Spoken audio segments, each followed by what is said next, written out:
नमस्कार। आज हम एक ऐसे टॉपिक के विषय में चर्चा करेंगे जिसमें आपको आसानी से तलाक मिल सकता है।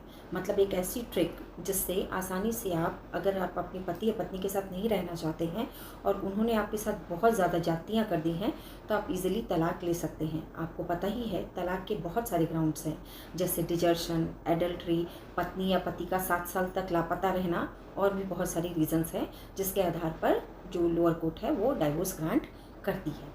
तो आज हम एक ऐसी ट्रिक के बारे में बताएंगे जिससे आप आसानी से तलाक ले सकते हैं।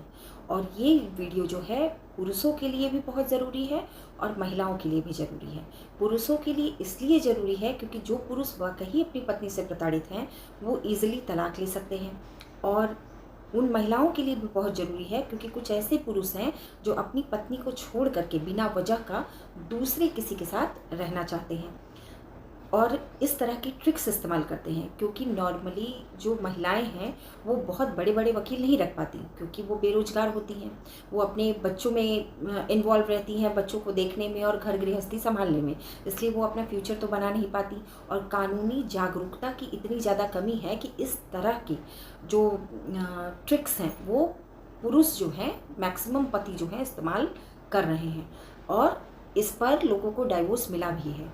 मेरे पास भी एक मामला इसी तरह का आया था जिसमें महिला का कोई कसूर नहीं था, फिर भी उसको डाइवोर्स ग्रांट कर दिया गया था। अभी अगस्त 2024 में सुप्रीम कोर्ट का एक जजमेंट आया। इसमें जजमेंट का मैं नाम नहीं ले सकती क्योंकि इसमें नाम नहीं दिया होता, एक्स वर्सेस वाई। इस जजमेंट में सुप्रीम कोर्ट ने दोनों ही पति को जो है तलाक की डिग्री ग्रांट कर दिया। मतलब जो तलाक उसको मिला था उस तलाक को अलाउ कर दिया। हुआ क्या, 2015 का मामला है। पत्नी जो है बिना वजह का घर छोड़कर चली गई। जाने के बाद पति ने क्या किया कि एक सेक्शन 9 का केस कर दिया कि मेरी पत्नी जो है बिना वजह, बिना किसी कारण के बच्चों को लेकर घर चली गई है और वो वापस नहीं आ रही है। मैंने बहुत सारा प्रयास किया, उसके बाद भी वो घर पर नहीं आ रही है।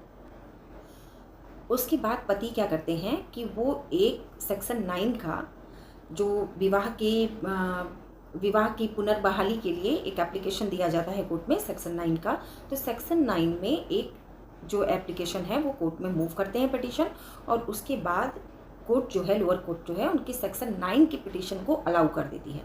यहाँ चीज़ों को बहुत माइन्यूटली अच्छे से समझिएगा, महिलाएं भी समझिएगा इस चीज़ को। तो जब सेक्शन 9 अलाउ हो जाता है उसके बाद कोर्ट ऑर्डर करती है पत्नी को वापस घर आने के लिए, लेकिन 1 साल से अधिक समय हो जाता है और पत्नी वापस नहीं आती है। इसका साफ मतलब ये है कि कोर्ट के दिए गए आदेश का भी पालन नहीं करती है और इससे ये जाहिर होता है कि वो पति के साथ रहने में इंटरेस्टेड नहीं है। 1 साल बीतने के बाद पति क्या करते हैं कि वो सेक्शन 13(1)(a) के सब क्लॉज 2 के तहत एक डाइवोर्स पिटीशन कोर्ट में देते हैं, लगाते हैं लोअर कोर्ट में। लोअर कोर्ट में वो डाइवोर्स पिटीशन लगाने के बाद कोर्ट उनकी पिटीशन को अलाउ कर देती है। अलाउ करने के पीछे कारण क्या है, सेक्शन 9 में जो आदेश दिया गया उसका पालन पत्नी के द्वारा नहीं किया गया। उसके बाद पति क्या करते हैं कि इस आधार पर कोर्ट में डाइवोर्स पिटीशन दाखिल कर देते हैं और उन्हें आसानी से डाइवोर्स मिल जाता है क्योंकि उनके पास डॉक्यूमेंटल प्रूफ होता है जो ये प्रमाणित करता है कि रेस्टोरेशन का केस उन्होंने पति या पत्नी के द्वारा 1 साल तक फाइल नहीं किया गया। मतलब पति और पत्नी जिसने भी सेक्शन 9 का केस किया कि मेरी पत्नी या पति को वापस लाइए, वापस रखने का आदेश दीजिए, वो मेरे साथ नहीं रह रही है, किसी कारण के वो मेरे से अलग रह रही है, वो इसका मतलब वो मेरे साथ रहना नहीं चाहती क्योंकि उसने कोई ऐसा प्रयास ही नहीं किया कि जिसके कारण पति जो है उसको रखे या वो पति के साथ रहे। तो इसमें क्या होता है कि फिर उसके बाद जब डाइवोर्स की डिग्री लोअर कोर्ट ग्रांट कर देती है तो पत्नी चली जाती हैं हाई कोर्ट। जब पत्नी हाई कोर्ट जाती हैं तो 2016 में पत्नी की याचिका को अलाउ कर दिया जाता है और डाइवोर्स डिग्री को खारिज कर दिया जाता है। उसी डाइवोर्स डिग्री को जो खारिज किया गया है उसको लेकर सुप्रीम कोर्ट पति जाते हैं।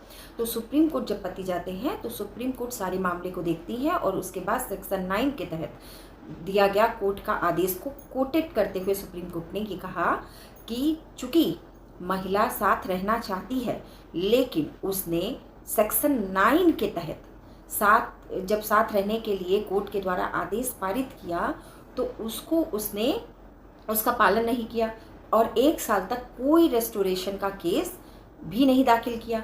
ना ही उनके द्वारा कोई ऐसा एफर्ट किया गया कि पत्नी न तो अपने हस्बैंड के साथ आकर रही। इसका साफ मतलब ये है कि पत्नी अपने पति के साथ नहीं रहना चाहती। अब सोचिए 2015 का मामला है, 24 में आके डिसाइड हो रहा है। मतलब कितना एक लॉन्ग पीरियड समय आपका बर्बाद हो जाता है कोर्ट में। इसीलिए कहा जाता है कि जब भी आप तलाक लेने जाएं तो आपके पास कोई ऐसा ग्राउंड हो। ऐसा ग्राउंड का मतलब क्या, जैसे कि मान लीजिए पत्नी ने पति के साथ 307 जैसी घटना कर दी, मतलब जान से मारने का प्रयास किया, गोली चलवा दी, या फिर कुछ ऐसा षड्यंत्र और साजिश किया जिससे पति का जो है पति का हाथ पैर टूट गया, उसको लाइफ थ्रेट हो गया। इस तरह का जब तक ग्राउंड नहीं होता डाइवोर्स नहीं मिलता, चाहे वो पति के मामले में हो चाहे वो पत्नी लेना चाहती हो। इस बात को क्लियरली समझ लीजिए। मतलब कोई ऐसा इंसिडेंस, और मान लीजिए पति ने कोई एफआईआर की तो उस एफआईआर में चार्जशीट हो, उसके बाद ट्रायल कोर्ट ने उस पत्नी को सज़ा सुना दी हो। मतलब पति अगर कोई ऐसा केस पत्नी के ऊपर करता है जिस केस में पत्नी चार्जशीटेड हो जाए पुलिस के द्वारा और फिर उसके बाद उसका ट्रायल चले और ट्रायल चलने के बाद उसमें पत्नी को सज़ा कोर्ट के द्वारा दे दी जाए, उसके बाद कहीं जा कर के डाइवोर्स के लिए एक मजबूत ग्राउंड होता है। ऐसा नहीं कि छोटी मोटी बातें जो पति और पत्नी के बीच होती ही रहती हैं इस आधार पर तलाक मिल जाए, तो ये पॉसिबल नहीं है। ना तो पत्नी के लिए पॉसिबल है और न ही पति के लिए।